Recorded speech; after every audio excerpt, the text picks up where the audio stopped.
Bienvenidos a la jaula del noob. Prepárate, porque no podrás escapar.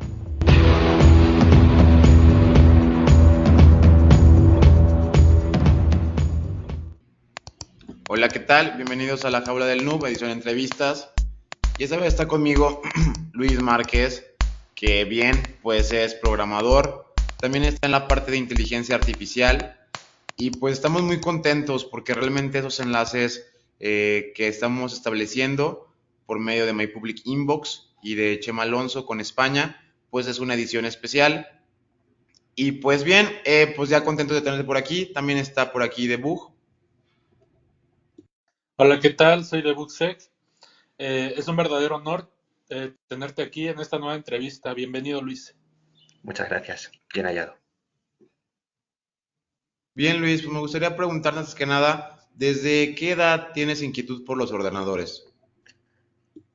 Pues yo diría que desde los 13 años que un compañero del instituto me lanzó, podríamos decir, y desde ese momento mi curiosidad, vamos, ha ido en aumento.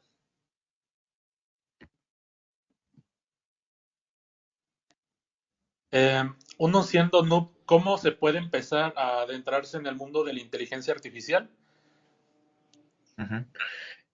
Bueno, lo primero que yo le diría es que aprenda a programar. Parece lo típico que siempre se dice, pero yo creo que es muy oportuno remarcarlo, y es que cualquier cosa que quieras hacer pasa por programar, o programar aunque sea un mínimo, ¿no? Aunque no sean algoritmos muy complejos, aunque los algoritmos los termine dando la librería, siempre está bien conocer las bases de la programación, especialmente si luego quieres pivotar o moverte a áreas que colindan.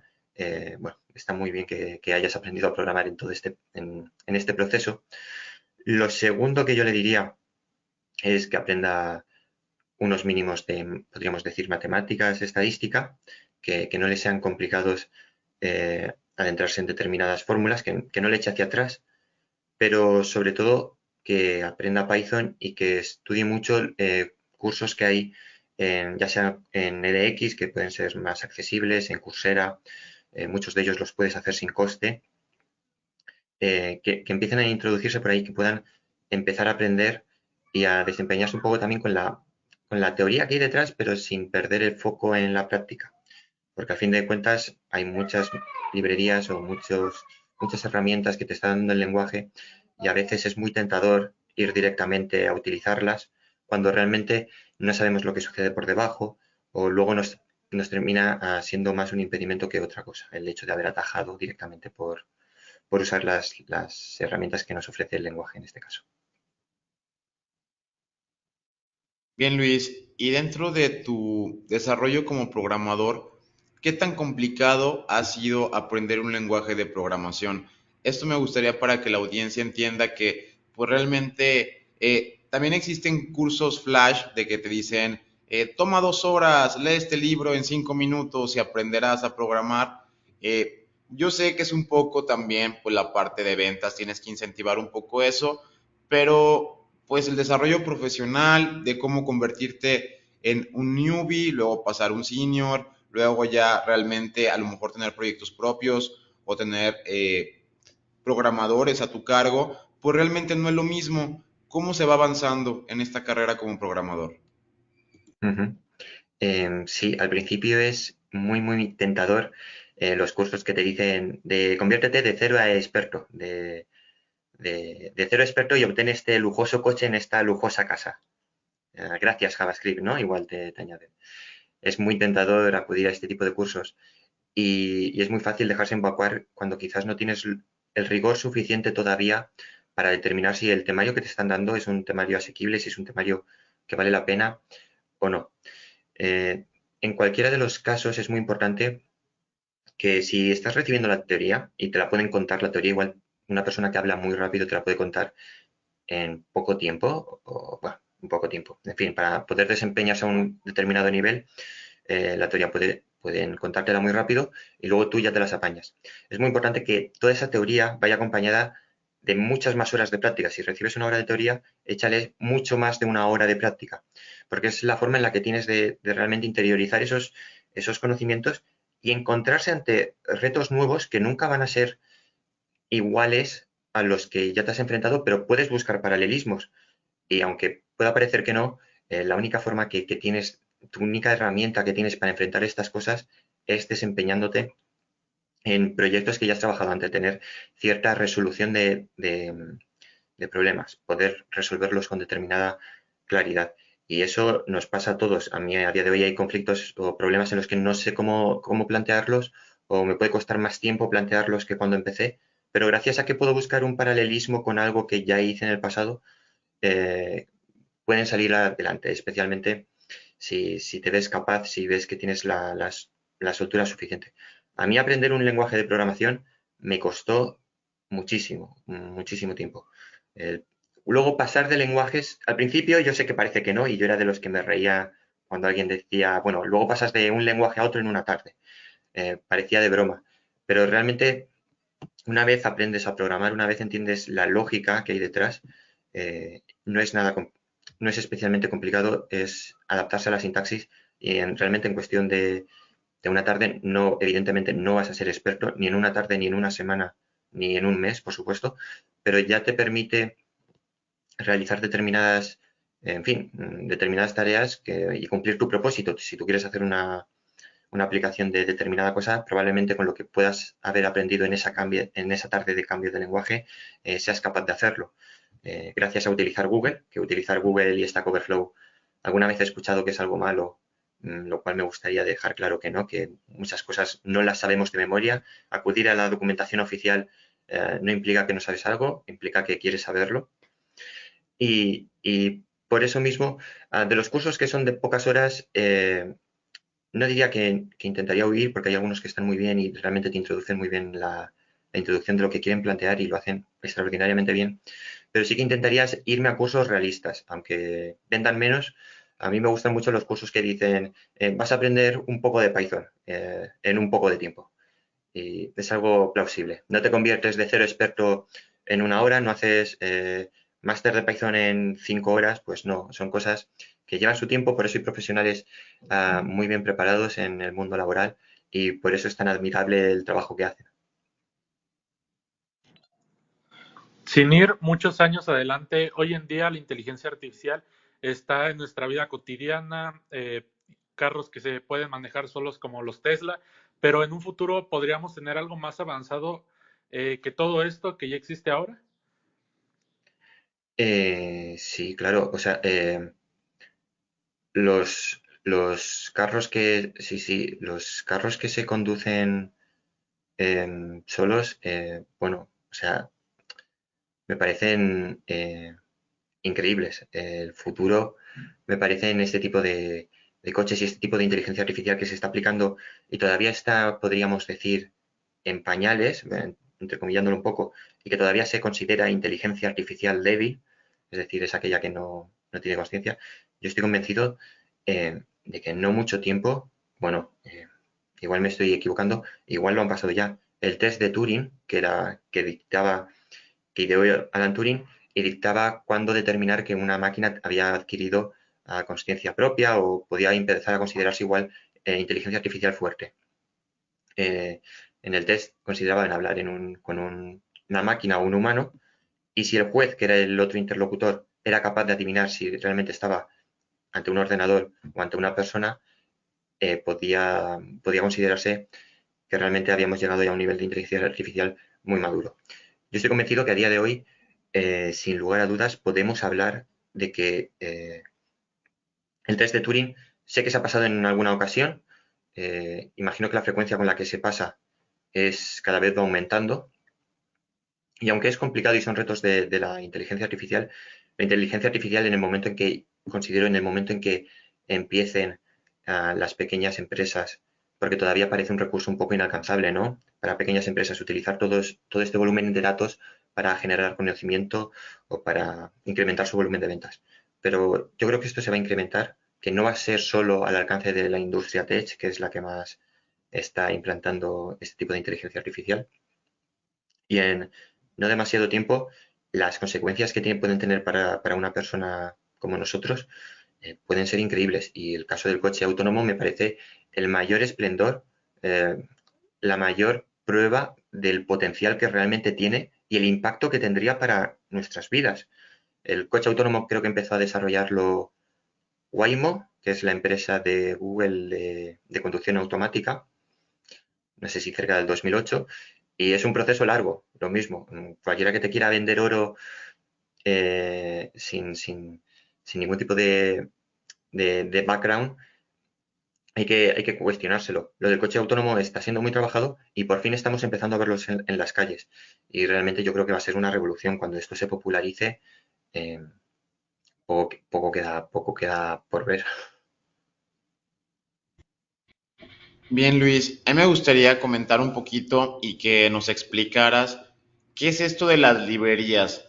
Mucho se habla de la programación y luego se hablan de términos un poco complicados que algunas personas podrían decir, pues ¿de qué me hablas? Las librerías son para ir, sentarte, tomar un libro y empezar a agarrar, leer, leer, leer. Pero ¿qué pasa en la programación? ¿Qué es un algoritmo? ¿Qué es una librería? Como algunos conocimientos básicos, creo que es muy rescatable eso que mencionaste de por qué no conocer un poquito más de, pues quizá aritmética, también te pueden servir matemáticas, estadística, ciertamente la programación no viene sola, entonces algunos elementos básicos, sobre todo esto que la gente se pregunta mucho, ¿qué es esto de las librerías? En Linux se presentan de un formato, en Windows ya las conocemos como las DLLs, pero ¿para qué sirven? ¿Qué son?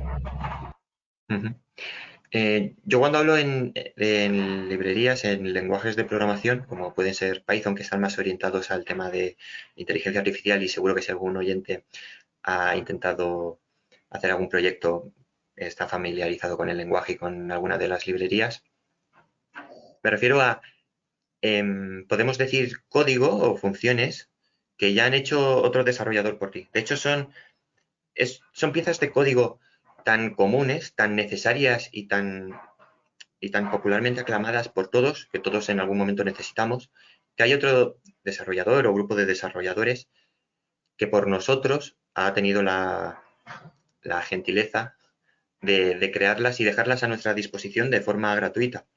De tal manera que si, por ejemplo, nosotros queremos hacer una red neuronal en Python, Python que es el lenguaje de programación por excelencia para el tipo de inteligencia artificial junto con R, si nosotros queremos hacer una red neuronal con Python, ya hay una persona que ha pensado, probablemente hay mucha gente que vaya a querer hacer una red neuronal en este lenguaje de programación. ¿Por qué no la hago yo? Le dejo que a la gente que la quiera usar pueda customizarla un poco, pueda adaptarla a sus necesidades, de tal manera que cuando llegue en este momento, en este caso yo o Héctor o cualquiera, y quiera hacer uso de esta herramienta, de esta librería, y quiere empezar a usarla, le va a tener que añadir sus características, pues los datos nuevos, es decir, nuestros datos personales, el número de capas, el número de iteraciones, de esta manera que a nosotros nos ahorra mucho código. Y son tantas las funcionalidades que nos terminan haciendo, que no solo la red neuronal lo que nos hacen muchos tipos de modelos, muchos tipos de redes neuronales, eh, programando realmente poco, con mucho nivel de abstracción. Únicamente nosotros debemos memorizar el nombre de la librería que puede haber hecho, en este caso, Scikit-learn o cualquier empresa, cualquier organización famosa, y, y a nosotros nos permite, pues, ir más rápido, hacer un código más legible y probablemente la persona o el grupo de personas que está detrás con mucho apoyo, que son realmente verdaderos expertos en lo suyo, verdaderos genios, probablemente sea un código muy bien o con mucha eficiencia. O sea, probablemente lo hayan hecho mejor de lo que podamos haberlo hecho nosotros. Entonces nos da legibilidad en el código, nos permite ir más rápido a la hora de desarrollar y si puede, y probablemente sea más eficiente del que nosotros podamos haber desarrollado. Entonces, una librería es un trozo de código que nosotros utilizamos, que ha hecho en este caso otro desarrollador u otros desarrolladores, para que a nosotros nos faciliten la vida un poquito más. Y con un poquito quiero decir mucho más. Está claro que la inteligencia artificial se puede utilizar tanto para bien como para mal, pero con tanta inseguridad que se vive hoy en día, ¿de qué manera se podría implementar la inteligencia artificial para la seguridad humana? Para la seguridad humana, entiendo que en relación al tipo de conflictos morales, ¿no? Conflictos morales. Sí, Ujú. Sí, pues hay que tener mucho cuidado en el tema de inteligencia artificial con efectivamente los sesgos que se pueden producir y de hecho se ha demostrado que se producen generando discriminación negativa hacia determinados colectivos.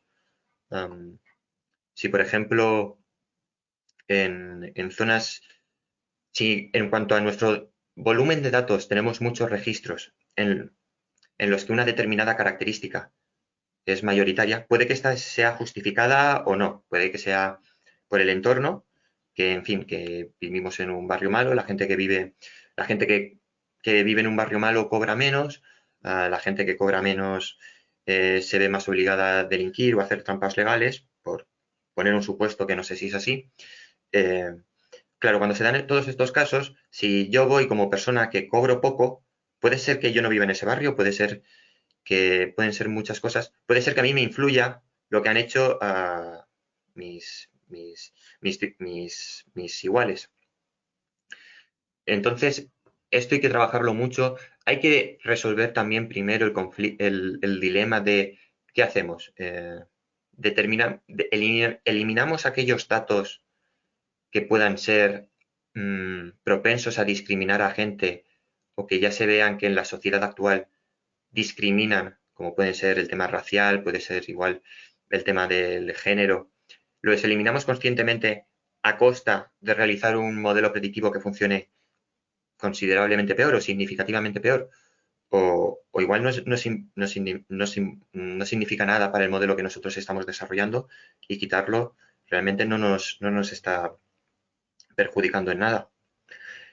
Son dilemas que hay que plantear desde un punto ya más genérico. Tú como te diría, como persona que te dedicas a realizar estos modelos, tu trabajo al fin de cuentas es hacer el modelo predictivo que mejor prediga. Y si para eso tienes que usar determinadas variables que pueden ser propensas a discriminar, hasta que exista una ley o una ley que por ejemplo, te exija de cómo tratar estos datos. O, bueno, estos datos están anonimizados, entonces muchos de estos registros sí que cumplen la ley de protección de datos más sensibles, como la religión u otros campos. Depende del país, pero están protegidos a la hora de almacenarlos. Cuando no los vinculamos a una persona real o física, ya podemos verlos en texto plano, ya podemos trabajarlos. Cuando ya están agrupados en categorías, ya se pueden trabajar y se sigue pudiendo dar el caso de discriminación. En ese caso, lo mejor yo creo que es que lo regulen, al fin de cuentas, que lo regulen, que determinen qué es lo bueno. Es decir, no estoy diciendo ni que una cosa ni que otra sea buena, ni que lo regulen para que no se puedan utilizar determinados campos eh, en contra en contra del óptimo, del modelo óptimo, ni que no en contra de la gente que al fin de cuentas es gente que no se tiene que ver discriminada a la hora de contratar un seguro, por ejemplo. Bien, Luis. A mí me llama mucho la atención y la otra vez estábamos discutiendo un poco al respecto de, bueno, algunos proyectos de inteligencia artificial con respecto a la seguridad informática, qué es lo que se podría llegar a crear o generar. Y yo estuve planteando el por qué no realizar un Cortana, un Siri o una especie de inteligencia artificial que se conectara a las bases de datos, pero de las IPs, de los detectores de intrusos, o que se conectara realmente para checar como las últimas estadísticas de cómputo forense, para tomar decisiones más prácticas para la respuesta a incidentes. Toda esa tecnología o estos datos que van arrojando las herramientas, ciertamente de cualquier tipo, se pueden recolectar. Entonces tú puedes implementar la inteligencia artificial básicamente a cualquier campo. ¿Esto es cierto o es un poco distante? ¿La pregunta cuál es? Perdona. realmente un poco conocer si es posible crear una inteligencia artificial como Siri, como Cortana, pero por ejemplo que yo le dijera, ayúdame a escanear una IP, ayúdame a checar la vulnerabilidad de este servidor. O sea, es posible conectar datos distantes de las bases de datos, de los sensores, para yo crear mi propia inteligencia artificial, o esto sería un trabajo de ingeniería inmenso que no me sería posible a mí hacerlo como desarrollador. Ujú. Google te da una herramienta en la que tú puedes hacer ay, no recuerdo el nombre. Tú puedes hacer tu propio chatbot y te da muchas facilidades a la hora de qué comandos introducir. Él mismo te dice, es capaz de decirte las posibles formulaciones a la misma frase que te vinculan a un determinado resultado. Para decir, por ejemplo, si tú quieres desarrollar un Google Now, un Cortana, un Siri desde cero, es un trabajo bastante complicado porque entramos en la parte de la inteligencia artificial, que es el procesamiento del lenguaje natural y en particular del audio, en el que en cada lenguaje, en cada idioma, el español, el inglés, tiene sus diferencias, cambia. Hay mucha gente que utiliza técnicas para realizar este desarrollo una vez y traducir si son proyectos pequeños, para minimizar el tiempo de desarrollo, porque son realmente proyectos muy caros, proyectos muy largos y proyectos que se van dilatando en el tiempo. Una opción a lo que planteas puede ser algo más natural, utilizar herramientas que ya existen. JavaScript tiene una API de dictado que te traduce lo que estás diciendo a texto y con ella ya puedes, de una forma artesanal, uh, ya más a base de ifs y menos de inteligencia artificial, intentar vincular lo que tú has dicho, pues incluye la palabra mapear y la palabra IP, que ya sabe lo que quiere hacer, sabe que un parámetro es una IP, pero esto ya viene a ser más a base de contemplar ifs, contemplar el SIF y, y demás, porque si lo quieres hacer con inteligencia artificial, o usas, que puedes usarlo perfectamente, el tema de librerías o el tema de la herramienta que te da Google para hacer un chat, o, o bien ya te toca un poco buscar las castañas, sacarte las castañas, sí, sí. ¿Existe algún control por parte de las autoridades para un caso donde una persona haga mal uso de la inteligencia artificial? Pues creo que no, creo que no. Un mal uso de la inteligencia artificial. Eh, Creo que no hay ningún caso contemplado con respecto a eso de parte de las autoridades. Imagino que dependerá algo del país. Mal uso de la inteligencia artificial, no.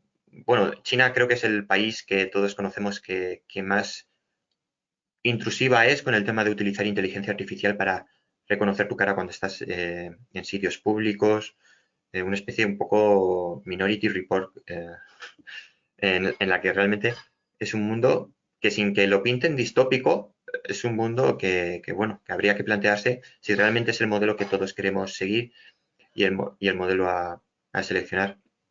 Entonces, creo que las autoridades con inteligencia artificial no. Lo que sí puede suceder es que para para alimentar toda esa inteligencia artificial, para coger datos de entrenamiento, por ejemplo, tú has tenido que llevar a cabo un proceso de recolección de datos.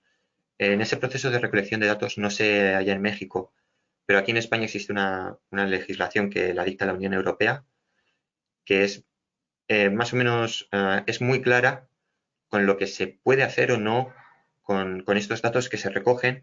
Eh, no pueden, hay datos sensibles que no pueden estar asociados a, por ejemplo, a Luis Márquez o Héctor López, deben estar anonimizados, deben estar pues agrupados en rangos de edades, por ejemplo, de tal forma que un poco preserven la privacidad del usuario.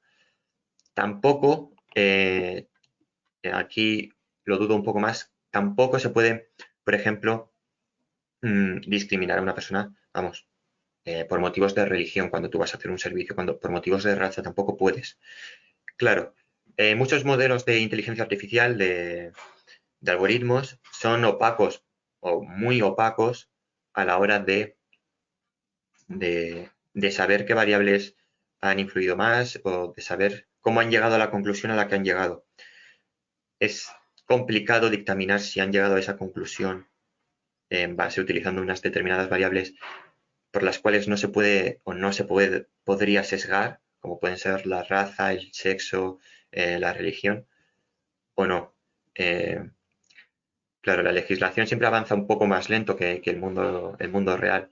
Y yo creo que en este caso particular le hace mucho daño, se nota mucho, es muy abismal la brecha que va surgiendo cuando se van desarrollando este tipo de cuestiones filosóficas, diríamos, del mundo real que se están dando ya y cómo avanza la legislación, que realmente aquí en España creo que venía a suplir una ley de hace 15 años, en fin.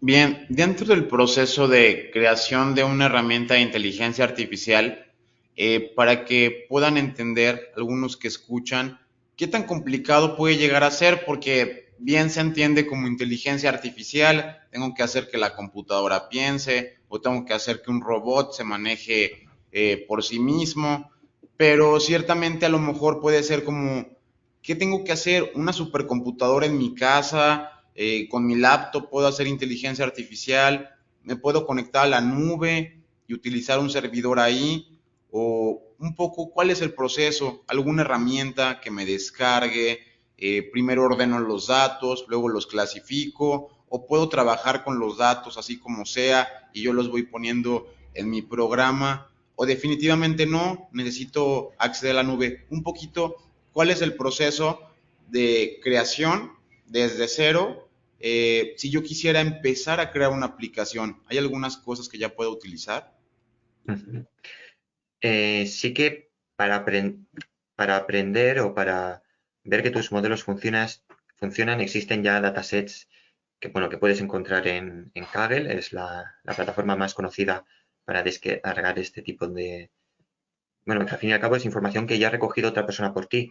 En el supuesto de que nosotros partamos realmente de cero, que no dispongamos nada más que conexión a Internet y nuestras ganas, para una empresa normal, podríamos decir, ha sufrido un proceso de recolección de datos, de extracción de los datos de sus potenciales clientes, o lo han hecho a lo largo del tiempo, o lo hacen de golpe en base a las redes sociales para procesos de inteligencia artificial de redes sociales, en definitiva. Hay un proceso de recolección de datos, ver qué variables son importantes, ver qué variables se pueden extraer. Está a nuestro alcance extraer, no todas las podemos obtener, eso hay que llevarlo bien en la mente, bien grabado, que no todo es tan bonito como nos gustaría, no vivimos en un momento idílico. Y una vez nosotros tenemos los datos, podríamos usar, por ejemplo, una herramienta que es bueno, mejor todavía, para complicarse lo menos posible. En Google Drive, Google te permite crear un fichero que es Google Colab. Y son ficheros en los que te permite ejecutar Python desde los servidores de Google. Esto viene muy bien porque te permite realmente, para empezar, te permite no instalar Python, no instalar un IDE complicado, algo que cuando estamos igual empezando o nos planteamos hacer un proyecto y no lo hemos hecho nunca, viene extremadamente bien. Una vez tenemos Google Colab, en el que además nos permite comentarlo muy bien, es dejar muchas zonas de código explicada por si alguien en un futuro quiere revisarlo, y nos permiten ejecutar solo determinadas zonas de código, en ese caso viene extremadamente bien. Cuando ya es un proyecto complicado de muchos archivos, evidentemente no. Y luego, una vez tú tienes ya tu Google Colab, lo suyo es estas variables que has recogido, empezar a decidir qué campos son realmente los que nos interesan. Antes de empezar hemos supuesto una serie de campos que nos iban a interesar. Siempre vale coger de más que no de menos. Una vez tenemos toda la información que hemos podido coger de ese usuario, va siendo hora de filtrar qué variables nos interesan. Coger variables de más le pueden meter mucho ruido, pueden quitarle peso a las variables realmente predictoras y terminan haciendo que el modelo sea menos eficaz. Además de que tarde mucho más tiempo en entrenar, algo que es también muy, muy a valorar.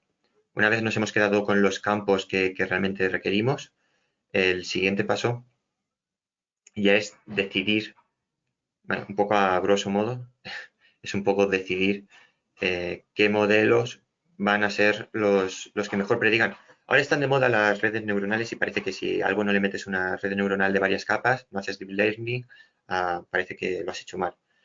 Puede darse muchos casos en los que nos interesen otro tipo de modelos predictivos. La regresión lineal pueden ser árboles, en fin, muchos modelos, no hay uno mejor o uno peor, depende de nuestras necesidades y depende cuál se acerque más cuál les den menos porcentaje de error. Y una vez nosotros ya hemos decidido qué modelo es, hemos empezado a hacer pruebas para ver con qué parámetros o bajo qué condiciones nuestro modelo trabaja mejor. Y mucho a base de probar, al final tenemos un modelo que puede que no sea el mejor, porque probablemente haya alguna modificación que nos hayamos dejado. Si igual con 5 iteraciones funciona algo mejor que con 5 más, por poner un caso en lo absurdo, pero realmente tendremos un modelo predictor bueno en el que no hemos necesitado tampoco instalar nada. E incluso hay muchas librerías de Python que fijaos si nos facilitan el trabajo para los desarrolladores. Hay muchas librerías que ya vienen con sus propios datasets, de tal forma que no te tienes ni siquiera que ir a Kaggle para tener un dataset. Si solo quieres aprender la parte de modelado, puedes coger uno de los datasets que ya te vienen en muchas de las librerías y empezar a modelar con él. Y es una herramienta realmente sorprendente. La de Google Colab y la de las librerías de inteligencia artificial en Python te permiten hacer virguerías con un nivel de abstracción realmente altísimo. Elon Musk ha estado trabajando en un proyecto que se llama Neuralink, que servirá para conectar nuestros cerebros a las computadoras. ¿Podrías compartir tu opinión sobre este proyecto? A ver, yo que de Elon Musk no soy súper fan precisamente. Bueno, es un proyecto interesante. Dejando de un lado alguna noticia controversial que creo que ha salido con respecto a cómo estaban realizando las pruebas en animales y algo por el estilo, en cuanto a la parte de inteligencia artificial o de informática que más nos toca, es prometedor y siempre hay un primer avance para algo. Siempre hay un primer paso. Aunque esto no consiga nada, siempre será un primer paso para un futuro en el que nos acerquemos todavía más a un escenario en el que estas cosas empiecen a ser posibles o repercutan de forma positiva en nuestra vida, en nuestro día a día, que al fin y al cabo es de lo que se trata la informática, que repercuta de forma positiva en todo lo que hacemos, en que nos ahorre tiempo, en que sea todo mucho mejor. Si bien es cierto que no contemplo, de Elon Musk, no contemplo que este proyecto de Neuralink sea el éxito que muchos quieren vender.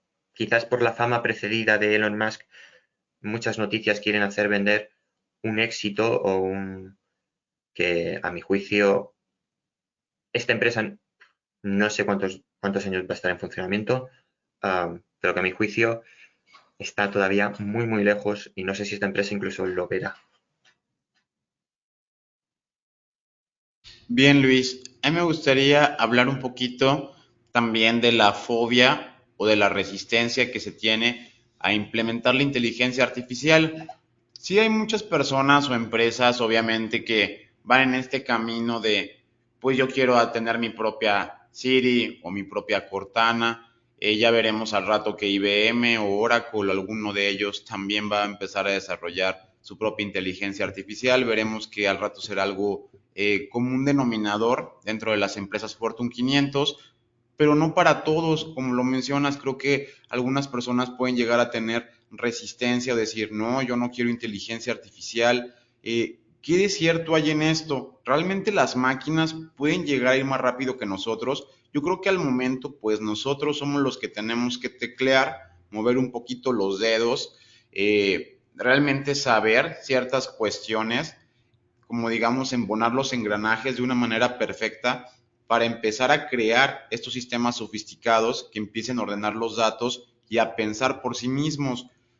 ¿Qué le dirías a esta gente que piensa que vamos a amanecer el día de mañana en un Skynet o en un mundo como Terminator, en donde de manera instantánea se van a activar estos robots, los carros automatizados van a empezar a chocar entre sí, los sistemas quizá de control vehicular se van a hacer cosas que no deberían.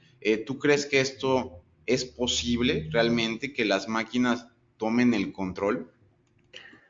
Mi opinión es que no, que las máquinas no dejan de hacer, por muy bien que nos la vendan los telediarios, por muy bien que nos lo vendan las películas y por muy catastrofista que pueda ser nuestra visión, yo pienso que esto no se va a dar, al menos en el horizonte que yo contemplo de un poco de vida, de este tipo de esta forma de vivir. O sea, esto no se va a dar en corto plazo. Al fin y al cabo, las, estas máquinas que se programan, no dejamos de hacer las personas y no piensan por sí mismo del todo, podemos decir, no piensan. Entonces, sí que es cierto que en una red neuronal igual funciona de un poco de caja negra, ¿no? Una red de varias capas de caja negra que tú les metes las variables y tú no sabes realmente un poco el peso de cada una o, bueno, puede costar más verlo, depende del modelo y demás. Aunque esto sea cierto, realmente vivimos en un mundo súper seguro. Estas cosas, vamos, es que ni me lo contemplo. Sí que me ha parecido muy interesante una cosa que has comentado, y es que aunque esto lo hagamos nosotros, ¿no? Igual a la gente como empleada, como informático, le tiene miedo a, a un poco, o como trabajador, le puedes tener miedo a que esta inteligencia artificial te termine desplazando de tu puesto de trabajo. Eso sí que, eso sí que puede suceder. Y no tocará otra que reinventarse o ver dónde realmente puedes aportar valor. Esto yo pienso que es algo muy factible, y es que hasta ahora parecía que no nos tocaba porque al fin y al cabo iba suprimiendo los trabajos menos cualificados de la sociedad y parecía como que no iba con nosotros. Cada vez estamos viendo cómo precisamente puede detectar enfermedades en base a radiografías, puede programar con GitHub Copilot. Ahora, que programe la inteligencia artificial no quiere decir que que sea más fácil que, que salga un Skynet, porque cualquier mínimo error va a ser principalmente que no compile algo, mucho más probable que de la noche a la mañana todo funcione y además sea un Skynet que quiera fastidiarnos la vida. Eh, entonces, eso sí que lo veo probable, que no al punto de supresión total, evidentemente, pero sí a un punto de reducción de determinados empleos que al fin y al cabo una máquina puede hacer más rápido. Y quién sabe si gracias a la inteligencia artificial mejor. Esto puede descongestionar, por ejemplo, hospitales, pero es que también puede hacer que hagan falta menos médicos.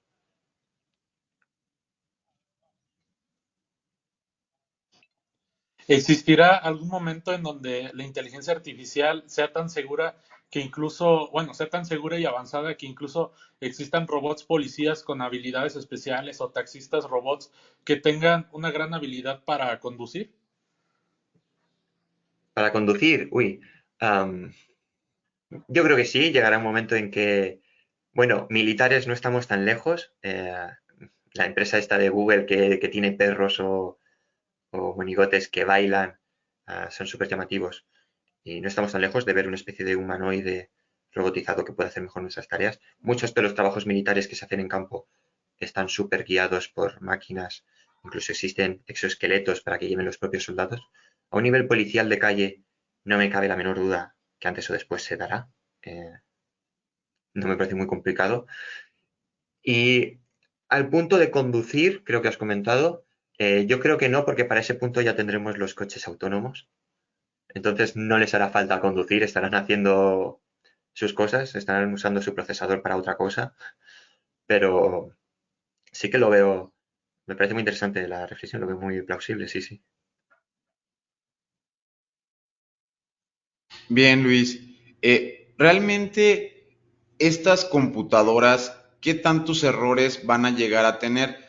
y me gustaría llegar a verlo por dos tangentes. Una es la vulnerabilidad dentro del código fuente existe, entonces la inteligencia artificial va a tener bugs o va a tener errores. Si quieres, primero vámonos con esta. Vale. Sí, el modelo de inteligencia artificial como tal va a tener malas predicciones. El software eh, que implementa ese modelo sí que va a tener fallos y sí que va a ser, si tú a un software le das la capacidad como para que, por ejemplo, gire a la derecha, el modelo predictor quizás funcione bien y te diga de girar a la derecha, pero es que quizás tú como atacante has podido mm, sobreescribir este modelo predictor, le has podido ah, introducir otros inputs para que el modelo que predice prediga contracorriente quizás. Entonces, eh, entonces eso, lo veo lo veo posible al nivel de ciberataques que estamos viendo ya y conforme más capacidad de decisión, conforme más responsabilidad le demos a las máquinas, va a ser un sistema más crítico y por tanto va a ser un sistema mm, más atacado y a la fuerza veremos más fallos en este tipo de sistemas críticos. Bien, como parte de mi segunda pregunta, tendría que ver con la tolerancia a la frustración. Como hackers decimos mucho, bueno, ¿qué habilidades necesitas aparte de saber programar o saber un poco de redes, saber de sistemas operativos? Y algo que se marca mucho es tolerancia a la frustración. Muchas veces vas a intentar compilar, no sale. Creo que la programación, como manejamos ciertos intangibles, ya muchos lo saben, estos operadores que muchas veces son mayor que, menor que, igual, abrir corchetes, cerrar corchetes, paréntesis, comillas para delimitar ciertos campos de la sintáctica y semántica que se utiliza en la programación, pues puede que a lo mejor por una comilla no te esté funcionando o por no poner una coma, un punto y coma, ya no está compilando y pues eso también requiere cierta habilidad personal, ya como humano, para realmente poder ser un programador. Algunas de estas habilidades que tú creas que son necesarias. Ay, a ver qué piense. La de tolerancia a la frustración me ha parecido muy buena y es completamente veraz. ¿Algún tipo de habilidad? Pues yo diría mucha curiosidad, especialmente diría, bueno, para el ámbito de la ciberseguridad también, para el tema de inteligencia artificial, diría que también mucha curiosidad por saber cómo está trabajando, qué está haciendo, ganas de superación, es decir, ¿lo puedo hacer mejor? ¿Cómo podría esto funcionar de una forma mejor? ¿Qué alternativas hay para mejorar algo, lo que ahora mismo ya está haciendo bien? Esto es muy importante porque muchas personas quizás se quedan o quizás nos quedamos en bueno, ya funciona, voy a pasar a otra cosa, cuando realmente también aprendes muchísimo, muchísimo, de decir, bueno, esto funciona, pero es que igual lo puedo hacer mejor. O sea, ya he salvado la papeleta, ya funciona, está todo ok. Pero es que igual puedo hacerlo mejor. Bueno, ahí en perfeccionar esas cosas aprendes mucho. En ver, por ejemplo, también cómo otros trabajan, pero en inteligencia artificial, en programación es muy fácil. Te vas a GitHub, empiezas a ver repositorios públicos mismamente de librerías de inteligencia artificial que usamos todos y me parece súper interesante ver cómo ellos programan, ver cómo hacen ciertas cosas. Evidentemente no me memorizo su código, pero me parece que aprendes un montón de ver código de compañeros en el trabajo, de ver, es que, en fin, es un no parar. Y sí, tolerancia a la frustración y añadiría que mucha curiosidad y muchas ganas de ser capaz de mejorar.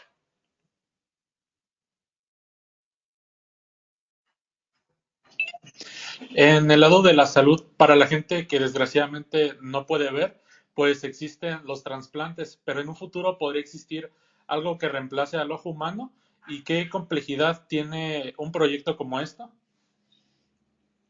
Yo creo que sí podría existir, pero ya estoy empezando a divagar porque creo que aquí está más la limitación en cuanto a la bioquímica del cerebro, de qué manera podemos traspasar los impulsos electromagnéticos a señales cerebrales, que realmente la capacidad técnica informática o de inteligencia artificial que ella es capaz en fin, de esta imagen que nosotros estamos viendo, ya somos capaz de, en fin, decirte, si hay dos personas, un ordenador y un perro, si hay dos personas, un ordenador, un perro y una mesa, si el color predominante es el rojo, somos capaces, en cuanto a inteligencia artificial, somos capaces de aumentar resoluciones de imágenes de baja resolución, somos capaces de animar imágenes que están paradas, somos capaces de dotar de color imágenes que no lo tienen.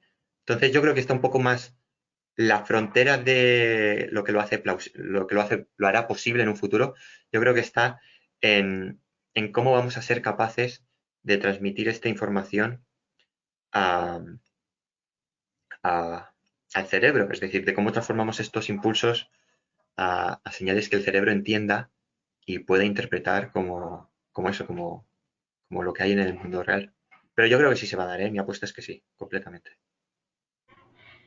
Bien, pues ya vemos, como lo mencionaste, empresas que están yendo al espacio y que ciertamente para tareas que no podemos hacer como humanos o que requerirían condiciones en donde la vida humana puede llegar a ser imposible. Sí, el espacio creo que es una área para utilizar a los robots, pero no solamente esta, también está, por ejemplo, a lo mejor explorar un volcán, explorar las profundidades del océano. Definitivamente la robótica va a llegar a donde el humano no puede hacerlo.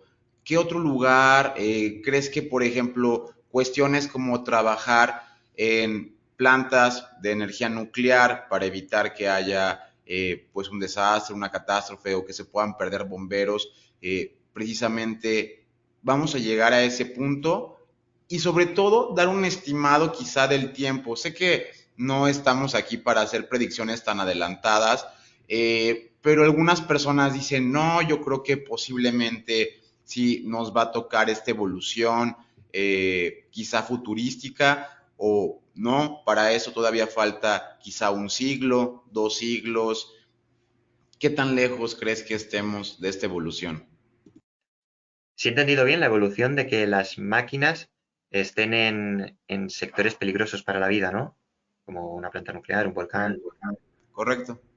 Ujú. Ay, pues yo creo que esto ya ha llegado y desgraciadamente muchos de estos avances tecnológicos vienen a costa del sector militar.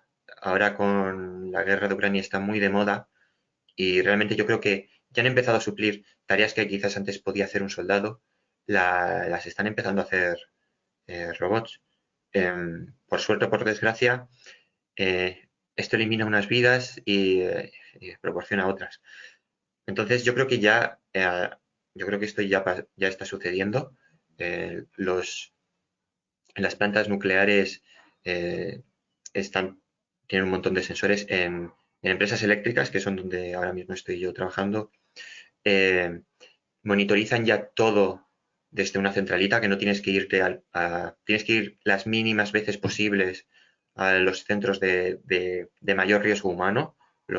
Todo está siendo monitorizado y controlado desde la distancia, desde una oficina completamente segura. Y yo creo que este proceso puede ser lento, pero se va a ir dando. Evidentemente, no todas las empresas tienen la capacidad económica para implantar estos sistemas, y es que a veces es más barato un empleado que una máquina, pero yo creo que todo se andará. Y mira, me has pedido una fecha, así que te voy a decir, yo creo que en los próximos 10 años, eh, la mayoría de trabajos peligrosos ah, habrán. No, no te voy a decir todos porque me dices un policía, vale, igual un policía sí que requiere que no, pero la gran inmensa mayoría de los trabajos serán desde la comodidad de nuestras oficinas o desde nuestras casas. Existe una inteligencia artificial que se llama Moon, que responde a preguntas complejas, incluso en más de 75 idiomas. ¿Crees que esta IA reemplace en un futuro a los navegadores de hoy en día? A los navegadores web, Sí. yo creo que sí, yo creo que sí. O sea, ya Cortana o la de Google son un poco intentos, ¿no? De introducir un poco esta filosofía de tú preguntas algo y al fin y al cabo obtienes la respuesta de lo que estabas buscando. Vale que muchas veces, bueno, en casos particulares sí que te puede interesar ver el texto o trabajar o manipular un poco los resultados de alguna forma, pero yo entiendo que sí, que evidentemente estamos todos tendiendo un poco a esto porque al fin y al cabo es, es la simplicidad que nos ahorran, que nos puede llegar a ahorrar, al fin de cuentas, es mucho tiempo a lo largo de una semana, es mucha comodidad, que también lo podemos medir en comodidad. Así que yo creo que por parte de los usuarios estaríamos encantados de implementar estas medidas y por parte de los informáticos estamos en un punto perfectamente técnicamente viable para lograr estas cosas. Bien, pues Python ha sido adoptado realmente por la comunidad de hacking, por la parte del scripting, por la capacidad matemática, también por la comunidad científica. ¿Crees que algún otro lenguaje de programación, como, no lo sé, Rust, Go, algunos de los que empiezan a tomar más fuerza, se vean involucrados en crear buenas librerías o tener un desarrollo que apunte hacia la inteligencia artificial, o que Python por mucho tiempo se mantendrá, digamos que a la delantera? Ujú. Yo creo que Python se va a mantener a la delantera. Soy muy defensor de Python. Debo decir, hace poco vi el ranking que hacen de los lenguajes de programación más utilizados. Vi que justo lo que había decrementado R, que es el segundo para este tipo de cosas de inteligencia artificial, es el segundo. eh, por amplia mayoría Python, pero bueno, si tiene que haber un segundo es R, más para carreras de matemáticas, de física, es muy utilizado. Justo lo que había decrementado R, eh, lo había incrementado Python. Entonces, no sé si quizás, y puede que sí, estemos viendo una especie de homogeneización en el tema de los lenguajes que se utilizan para estas cosas, que lejos de que ganen peso otros, Python está todavía ganando más peso a costa de R, que podríamos decir porque con Python puedes desarrollar páginas web, puedes utilizar Python y no enfocarte a la inteligencia artificial. Con R puedes, pero R sí que lo veo mucho más. R tiene un cometido muy claro en cuanto a cuestiones científicas y encima está perdiendo peso. Entonces, yo creo que eso sí que está jugando muy a favor de Python en cuanto al sector de la inteligencia artificial.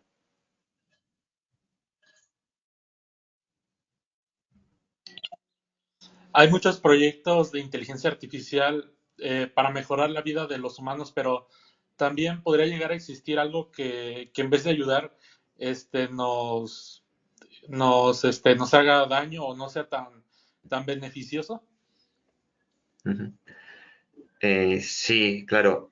Pues, por ejemplo, el caso de China, que utilizan inteligencia artificial para controlar un poco a su población, ¿no?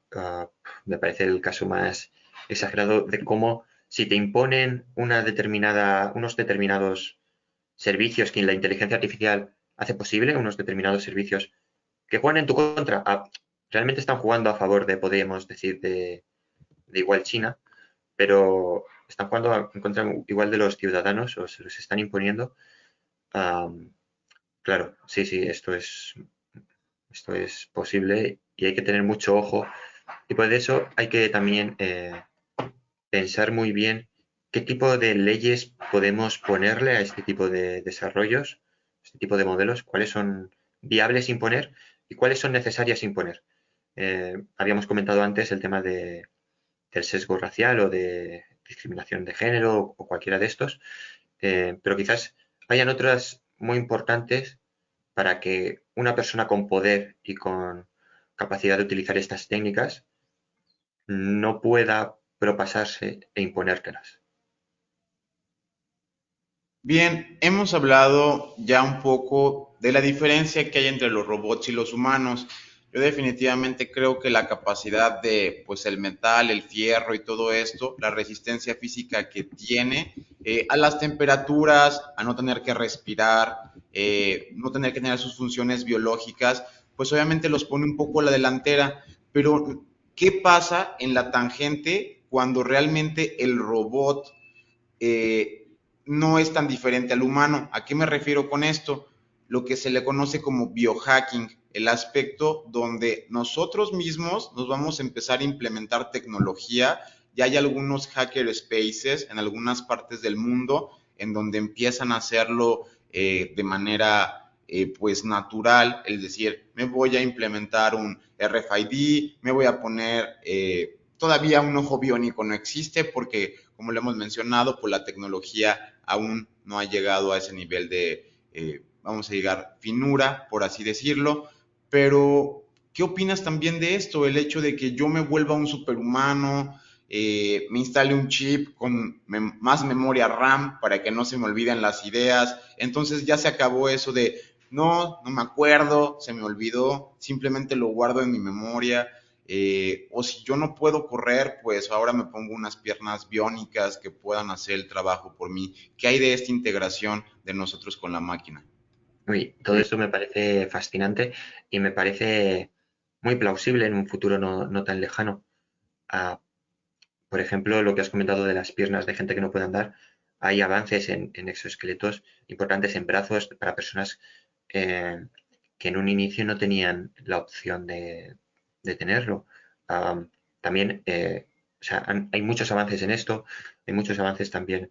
eh, Claro, comentabas el chip en la cabeza, que es quizás un nivel de integración más avanzado, pero yo recuerdo eh, que cuando salieron las Google Glass, había algún comentario de mucha gente que te decía, bueno, es que si conseguimos que esté constantemente grabando y almacenándolo en un servidor, eh, puede ser que tú lo que hayas visto en las últimas 5 días, perfectamente lo puedas buscar con un comando de voz, perfectamente tú puedas decir, oye, ¿cuándo dije esto?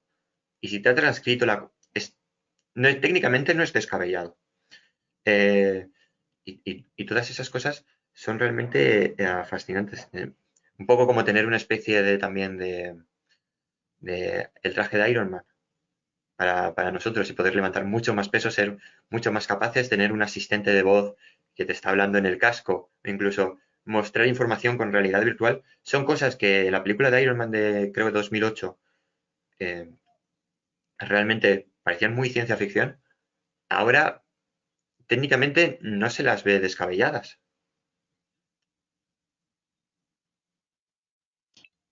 Existen libros muy buenos de programación, pero algunos son muy costosos o ya están algo desactualizados.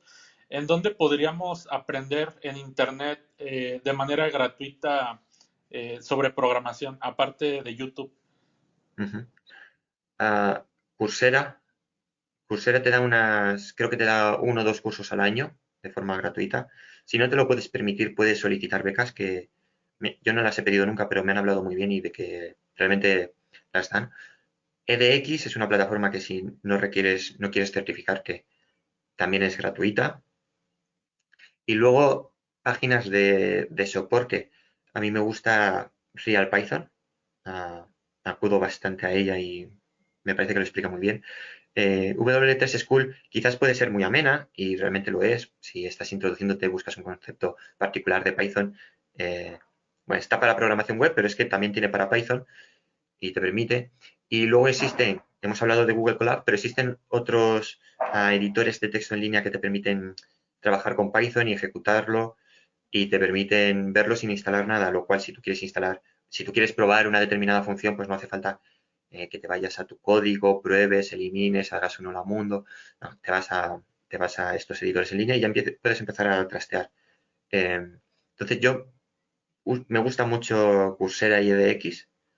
ah, También me gusta mucho RealPython. Bien, Luis, pues ya nos has dado una cátedra de todo esto que tiene que ver con Python e inteligencia artificial. Ahora ya más que nada, como mi última pregunta, es un poco que pues le platiques a la audiencia ¿qué ha tenido que hacer Luis para llegar a donde está en esta parte como programador? ¿Qué sacrifica? ¿Qué tipo de actitud se tiene que tener? ¿Te gusta leer? ¿Al día a día te levantas y pues abres el IDE? Es decir, tengo cero código, o eres más una persona que hace cierto refactoring, te gusta ver qué programan algunas personas, crear tus propias ideas, o no, tienes ciertos proyectos en los que ya estás trabajando continuamente, tratas de no buscar nada nuevo para no distraerte y tratar de concentrarte en tus trabajos que ya tienen un deadline o una fecha de entrega. ¿Cómo es un poco el día a día de un programador para que algunas personas lo puedan llegar a entender? Yo trato de, bueno, en casa, lo que trato es de centrarme en las cosas que estoy haciendo para que terminen saliendo bien, y cada vez les estoy dando más prioridad a esto, a hacer las cosas aunque solo sea una bien. Cuando digo que lo trato, no quiere decir que siempre lo consiga, porque siempre te viene una idea de algo chulo y parece que es todavía mejor de lo que estás haciendo. ¿Y por qué estás perdiendo el tiempo con lo que estás haciendo si tienes una idea todavía mejor? Y con idea mejor quiero decir una idea que te gustaría más hacer. No es una idea que se pueda vender mejor ni nada por el estilo. Yo soy una persona llevo estudiando informática, bueno, llevaba estudiando informática igual 7 años, podría decir que igual más. Y bueno, y ahora trabajando llevo otros años. Siempre que termino y me voy a mi casa y llego a mi casa, y aunque pueda parecer que mucha gente dice que quiere desconectar, realmente lo que yo hago es enciendo el ordenador y hago lo que más me apetece, que es seguir con esos proyectos tan chulos que se me han ocurrido mientras no estaba en casa. Y es que, al fin de cuentas, es algo realmente que te tiene que gustar, ¿no? Y tienes que tener mucha curiosidad, yo siento, tienes que tener muchas horas de práctica y tienes que ser muy consciente de lo que te queda por aprender, de lo que todavía no sabes, porque ocasionalmente me encuentro con alguna persona que quizás no aprecia, no le da las mismas oportunidades a leer determinados recursos porque considera que está en un nivel inferior al suyo, por decirlo así. Y bueno, estar siempre abierto a ver un poco el temario, leerlo, a ver si realmente te interesa ese contenido, si está adaptado a ti, o igual no está adaptado a ti y no pasa nada. Ser muy curioso y que te guste pasar muchas horas delante del ordenador, porque si no lo que va a suceder inevitablemente, antes o después, es que te deje de gustar. De mi parte, ya no tengo más preguntas. Ha sido un verdadero placer tenerte en esta nueva entrevista de La Jaula del Noob, Luis. Muchísimas gracias por tu tiempo y por tus respuestas. A vosotros, muchísimas gracias. Pues muchas gracias, Luis. Esto fue La Jaula del Noob. Gracias por habernos acompañado. No te pierdas el próximo episodio. Recuerda darle like, suscribirte y compartir. Esto fue La Jaula del Noob. Sale mucho fake, que solo es un lamer y quiere joder, y no va a